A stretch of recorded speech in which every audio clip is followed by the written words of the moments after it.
अस्सलाम वालेकुम। Nation Ali news network में भलीकार रिपोर्ट कंदा हलूं। वफ़ाक़ जी गलत पॉलिसियुनि सबबि पूरो मुल्क महांगाई जी लपेट में आहे। PDM ऐं पीपल पार्टी तरफ़ां मुख़्तलिफ़ शहरनि में एहतजाज कया विया। वधायल तेल जूं क़ीमतूं फौरी तौर ते वापसि वठण जो मुतालबो कयो वियो।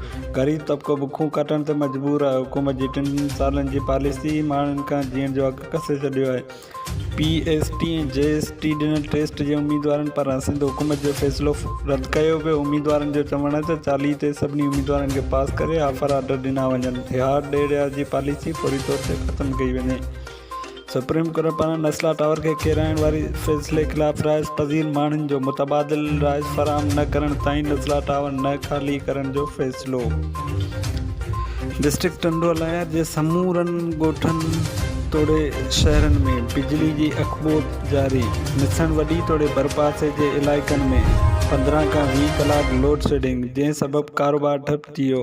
घरनि तोड़े मस्जिदुनि में पाणी न हुअण सबबि अवाम मुश्किलातुनि जो शिकार। वापडा वारनि तोड़े आला अमलदारनि खे गुज़ारिश आहे त इन ॻाल्हि जो फौरी तौर ते नोटिस वठी लोड शेडिंग खे फौरी तौर ते ख़त्म कयो वञे। जीअं